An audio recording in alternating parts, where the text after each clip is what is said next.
बिस्मिल्लाहिर्रहमानिर्रहीम। सलाम to everyone, welcome back to my channel. Again एक सौखी सी रेसिपी के साथ आपकी खिदमत में हाजिर हूँ जी। आज बना रही हूँ मैं बहुत ही ज़बरदस्त मज़ेदार और बिल्कुल चेंज रेसिपी। आज बना रही हूँ जी गाजर का केक, जो कि बहुत ही मज़े का बनने वाला है, बहुत ज़बरदस्त बनने वाला है। तो इस रेसिपी को आप ज़रूर ट्राई कीजिएगा, बहुत मज़े का केक आपको खाने को मिलेगा। रेसिपी स्टार्ट करते हैं। सबसे पहले 8x8 इंच का मैंने पैन ले लिया है। इसके अंदर 1 चाय का चम्मच कुकिंग ऑयल डाल दें। ब्रश की मदद से पैन के अंदर कुकिंग ऑयल को बहुत अच्छे से फैला दें। साइडों पे भी अच्छी तरह से लगाना है। अच्छी तरह से ऑयल लगाने के बाद इसके बेस पे हमने कर देना है बटर पेपर सेट। उसको भी ब्रश की मदद से बहुत अच्छे से सेट कर दें, ताकि हमारा केक बहुत आसानी से बाहर आ जाए। पैन तैयार है, पैन को साइड पे रख लें। हमने ले लिए हैं जी एक बाउल के अंदर 3 अंडे चेक करके लेने हैं। 3 अंडे लेने के बाद इसके अंदर हमने डाल देनी है आधा कप चीनी। ग्राम्स में ले रहे हैं तो 100 ग्राम ले लें। ये पिसी हुई चीनी नहीं है, साबित चीनी है। अंडे को और चीनी को पहले थोड़ा सा अच्छी तरह से मिक्स कर लें। अच्छी तरह से इन दोनों को मैंने मिक्स कर लिया है। मिक्स करने के बाद बीटर को चला दें और इसे इतना बीट करें कि चीनी का दाना बिल्कुल ख़त्म हो जाए।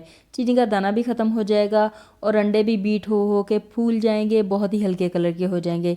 यहाँ पे अगर आप देखें तो चीनी का दाना भी बिल्कुल ख़त्म हो गया और अंडे भी बीट हो के बहुत फूल चुके हैं। अब यहाँ पर हम इसके अंदर ब्राउन शुगर डालेंगे। आधा कप, ग्राम्स में ले रहे हैं तो 70 ग्राम लेनी है। इसको भी बहुत अच्छे से बीट करके इस मिक्सचर में मिक्स कर दें। बीट इतना करना है कि ब्राउन शुगर का भी दाना बिल्कुल इसके अंदर नज़र नहीं आना चाहिए, बहुत अच्छे से मिक्स हो जानी चाहिए। अब इसके अंदर वनीला एसेंस भी 1 चाय का चम्मच डाल दें। बीट करते जाएं और चीज़ें इसके अंदर शामिल करते जाएं। वनीला एसेंस भी इसके अंदर जब मिक्स हो जाए तो इसके अंदर डालना है हमने आधा कप ऑयल। थोड़ा थोड़ा करके डालते जाएँ, मिक्स करते जाएँ, बीट करते जाएँ।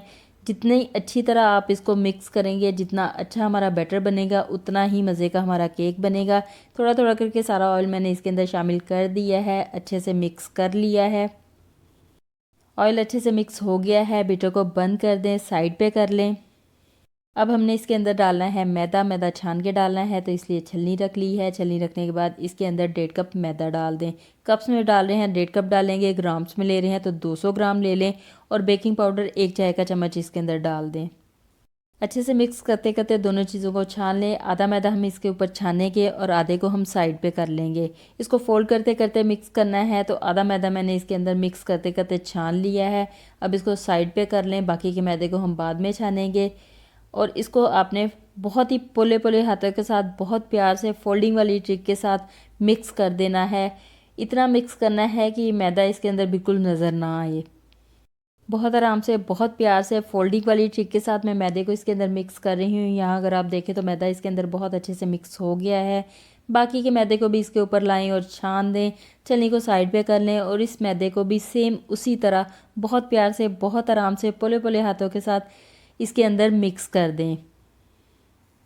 ये वाला मैदा भी इसके अंदर नज़र आना बंद हो गया है। बहुत अच्छे से, बहुत प्यार से मैंने इस मैदे को भी इसके अंदर मिक्स कर लिया है।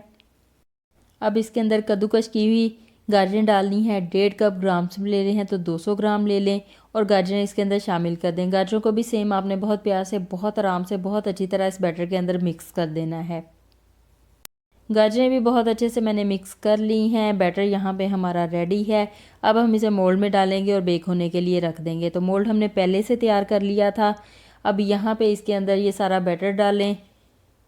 सारा बैटर मैंने मोल्ड के अंदर डाल दिया है। सारा बैटर डालने के बाद इसको टैप कर लें और अच्छे से सेट कर लें। अच्छे से टैप कर लिया है, सेट कर लिया है। हमने इसे करना है पतीले के अंदर बेक। तो 10 मिनट पहले मैंने इसे प्री हीट होने के लिए रख दिया था। पतीला हमारा बहुत गर्म है। बहुत आराम से, बहुत एहतियात से पैन को इसके अंदर रख दें। इसको कवर कर दें। लो टू मीडियम हीट के ऊपर 35 से 40 मिनट के लिए इसे बेक कर लें। इतना ही टाइम लगेगा। उसके बाद हम इसे चेक करेंगे। अगर ये कच्चा लगेगा तो मज़ीद 5 मिनट के लिए रख देंगे। वैसे इतने टाइम में ये बेक हो जाएगा। यहाँ पे हो गए हैं जी हमें 40 मिनट। अब हम इसको चेक करते हैं। चेक किया है तो शार्टली स्टिक बिल्कुल साफ़ आई है। इसका मतलब है कि केक हमारा बहुत अच्छे से अंदर तक बेक हो चुका है। इसको पतीले में से निकाल लें, कूलिंग रैक पे रख लें और इसे कर लें ठंडा। ठंडा करने के बाद इसको मोल्ड में से निकाल लें। अगर आपको जल्दी हो तो आप गर्म को भी निकाल सकते हैं, लेकिन एहतियात से निकालिएगा। बटर पेपर भी इसका उतार दें। बहुत ही ज़बरदस्त मज़े का गाजर का केक हमारा तैयार है। अब इसके स्लाइस आप अपनी मर्ज़ी से काट सकते हैं। बड़े काटना चाहें, छोटे काटना चाहें, जिस भी स्टाइल में आप इसे काटना चाहें काट सकते हैं। यहाँ पे मैंने थोड़े बड़े स्लाइस रख के इसके काट लिए हैं। बहुत ही ज़बरदस्त और मज़ेदार किस्म का केक बनता है, बहुत मज़े का बनता है, बहुत सॉफ्ट होता है। इस रेसिपी को आप ज़रूर ट्राई कीजिएगा, बहुत ज़बरदस्त और मज़े का केक आपको खाने को मिलेगा। गाजर के केक की बहुत ही सिंपल, बहुत मज़े की आसान सी रेसिपी मैंने आपके साथ शेयर कर दी है। इस रेसिपी को ज़रूर ट्राई कीजिएगा। इस वीडियो को अपने दोस्तों के साथ, अपनी फैमिली के साथ शेयर कर दें। आप नहीं बना रहे, कोई और बना ले, किसी और को अच्छी सी रेसिपी मिल जाए। इसके साथ साथ अगर आप मेरे चैनल पे नए हैं तो मेरे चैनल को कर दें सब्सक्राइब, मेरे चैनल को कर लें विजिट, ताकि इस तरह की सूखी सूखी मज़े मज़े की और भी रेसिपीज़ आपको मिल जाएँ। मैं आपसे मिलती हूँ फिर किसी नई वीडियो में, किसी नई रेसिपी के साथ। अपना ख्याल रखिएगा। अल्लाह हाफिज़।